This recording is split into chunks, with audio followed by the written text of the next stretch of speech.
Steve Jobs said, "You can't connect the dots looking forward. You can only connect them looking backward." So you have to trust that the dots will somehow connect in your future. You have to trust in something, your gut, destiny, life, karma, whatever. But what if you could connect the dots in the midst of dealing with a stressful situation, illness, and loss? Stay with me for today's episode where I'll share with you how deliberately working on my mindset every day enabled me to face stress, illness, and grieving simultaneously with grace and avoiding having that imminent mental meltdown. The following was recorded in front of a live studio audience at the Studio 21 Podcast Cafe. This is the United Podcast Network. Welcome to Rat Race Reboot. I'm your host, Laura Noel. And as a certified coach and former 27-year military leader, each week I provide bite-sized mindset pivots that will help you reset your mind, reawaken your spirit, and regain your control. Welcome back, everyone. I am excited to be with you today. And if you've been following us this past month, this month has been about letting go of the old and getting clear on what you want to create in the new year. But we have to let go of the old in order to create something new. And this is about when you start doing this work, and I've been doing this for a number of years. I have non-negotiable practices in place where I'm meditating every day, I'm checking in with myself, I practice mindfulness, and it's literally been life-changing for me. Many of you who've been following me might know that I'm currently in a doctoral program for organizational and leadership psychology. And I mean, the type A overachiever that I am, I'm not taking 2 classes like most normal humans are. I'm taking 3. And I'm running a business and running a podcast and doing all of the things. But I love it. It's what I love to do. And this is what I would do in my off-duty hobby time because I love studying the mind and the neuroscience. So the semester is coming to a close. And as the semester is wrapping up, I had met a couple with a girlfriend of mine at a meditation retreat, and they at the last minute invited us to the Ritz in Aruba for 5 days. And the deal was a steal. The nightly rate had risen to like $2,000 a night at the club level at the Ritz in Aruba. And my friend and I were splitting like $500 a night. It was like a steal. I was so much looking forward to this trip. And so to get prepared for it, that week of the trip, it was a couple days after Thanksgiving, I had 3 final papers that were due. So I front-loaded 2 of them, and I thought, well, the week of Thanksgiving, I'm going to do this last paper, and then it's going to be done, and I'm going to enjoy Aruba, and it's going to be amazing. So what happened was, my husband came home, he had the flu, and I was like grilling him with the flu, COVID, and cold symptoms checklist. And I'm like, you don't have COVID, you have the flu. You're going to be fine. He got tested and he did have it, and we're vaccinated. And so I'm letting my friend know I might have COVID. I don't have any symptoms yet. This was the Sunday before Thanksgiving. And Monday morning, I get schwacked. I got it bad, and I was down for the count.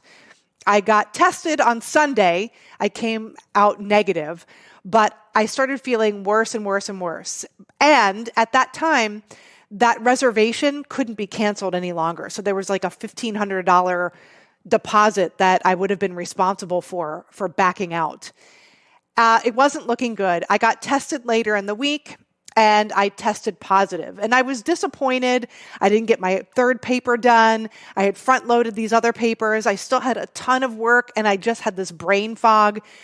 Unfortunately, in the midst of this, my father-in-law had fallen, and he had broken his hip.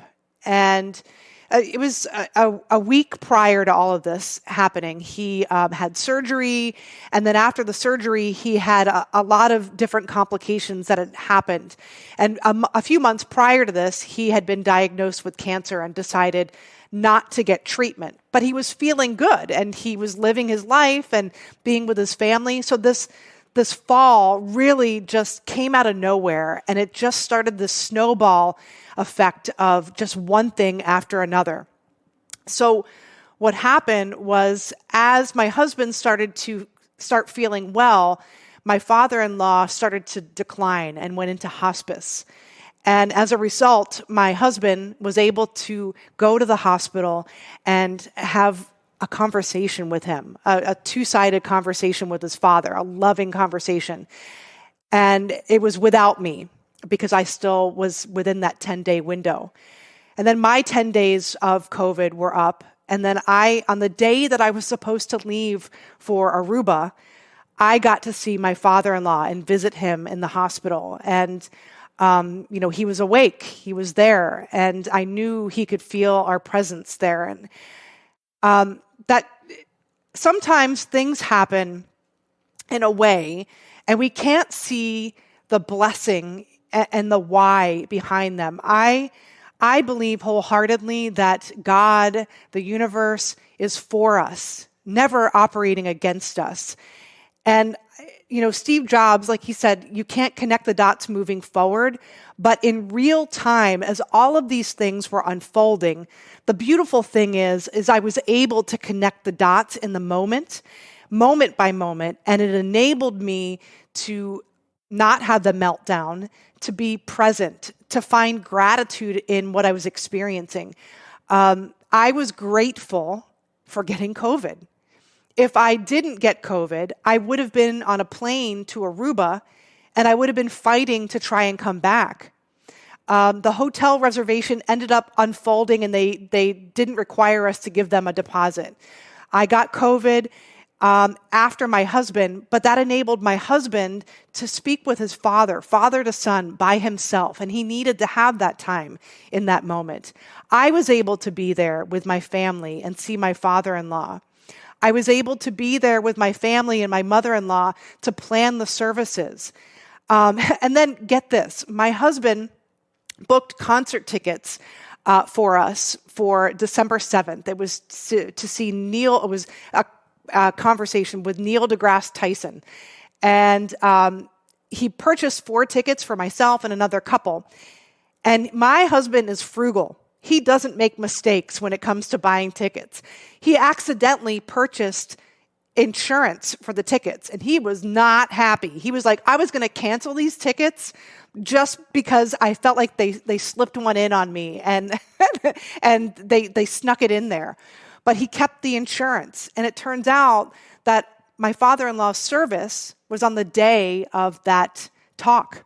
So he was able to get a refund for his tickets. Again, we often can't see why things are unfolding in the way that they are, but if we can pause and reflect and think, there's always a reason for everything. I mean, what happened to my father-in-law was sad and it was tragic, but maybe it caused him to not have a drawn-out, long process of suffering, even though it happened in too soon. We wanted him to be with us longer, but it happened quickly. He was able to say things he wanted to say. He was surrounded by his family and the people he loved, and we got to celebrate his life in a beautiful way. I got to be there for my family in a way that I might not have been able to do had I not been a recipient of COVID. So there's a blessing in a lot of the things if we look for it. And it reminds me of something that I heard Michael Beckwith say in 2015 when I was at Sci Seminars at a seminar where he was speaking. He said, "It is what it is, accept it and let it go.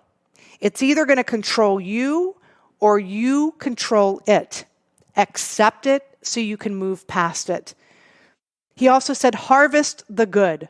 Look for the good in everything, and you will find it. And then he said, forgive the rest. completely let go of. And that's what last week's episode was all about, was forgiving, letting go of, completely abandoning so that you can move forward. Bob Proctor also talks about Michael Beckwith and these 3 steps, and it's been life-changing for me. I'm grateful for the way that things unfolded. I'm grateful for the work that I've been putting into my mindset and helping other people experience the richness of life. I'm grateful for knowing how to control what I get emotionally involved in. I do feel and experience the grief and the feelings of disappointment, but then I let it go. I let it go fully and completely, and then I harvest the good out of that situation. What can I learn from this? What can I take away from this? How do people benefit from things unfolding in the way that it did? And in that, I find grace. I find joy. I find peace of mind. And I find that I can have deeper connections with people and be fully present in the moment instead of just spinning in what was. So I hope that helps you. I'm sharing a little bit of my personal story that I went through over the Thanksgiving break, but I hope that sharing that story with you and the process that I went through and these 3 steps that Michael Beckwith talks about, I hope this helps you let go, harvest the good, find the good in everything that happens. There's a reason for everything, and I hope you know wholeheartedly that the universe is for you, not against you. The universe is always for you. Look for the good, have peace of mind so that you can move forward and create something amazing in the new year. So I want to end our episode like we do every week and just get you connected with letting go and creating what's to come, helping you get that peace of mind. I want to help you harvest the good. If you're struggling during this time of year, which a lot of people are, I want to help you find peace of mind. Harvest the good in everything that happens and know that the universe is for you. Everything is happening for you. So take a deep breath in through your nose and exhale slowly, fully and completely. Take another deep inhale and exhale. Take a deep inhale and exhale, releasing any signs of tension in the body, letting it go. What are you still holding on to?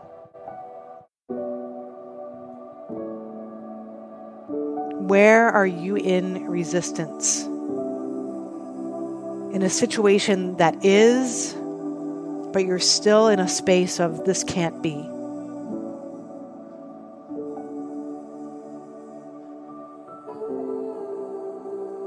And look at that situation, understanding wherever your beliefs are. I mean, I think all of us listening believe in something greater than ourselves. So it doesn't matter to me what your faith is, whether you believe in God or Jesus or Buddha or energy or your higher self, the universe. There's something out there that's greater than ourselves, that's greater than our bodies, greater than our earthly existence here on this planet. And we have to believe and have faith that that something is working for us, not against us. So what can you take from that difficult situation? Where can you harvest some good? What lessons emerged for you? Where did things unfold? Maybe they didn't unfold the way you wanted, but they benefited people in some way.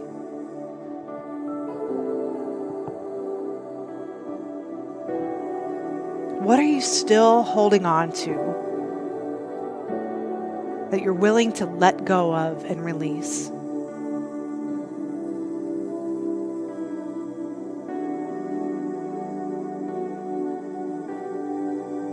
And as things come to mind, just write them down.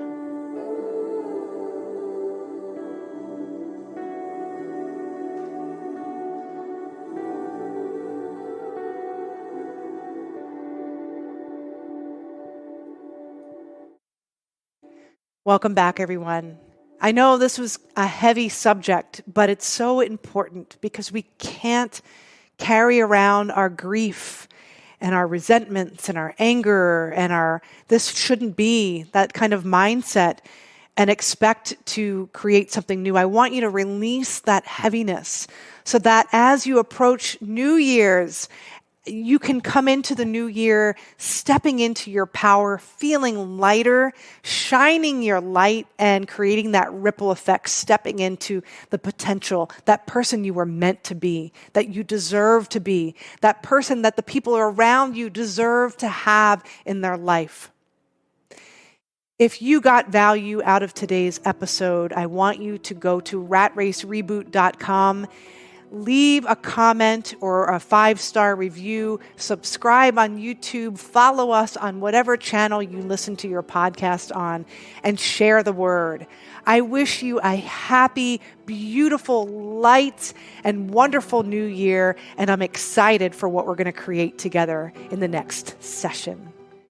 But remember, until next week, everything is created twice.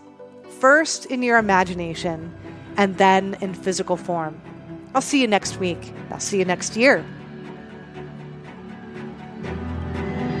The views and opinions expressed by the hosts, guests, or callers of this program do not necessarily reflect the opinions of the Studio 21 Podcast Cafe, the United Podcast Network, its partners, or affiliates.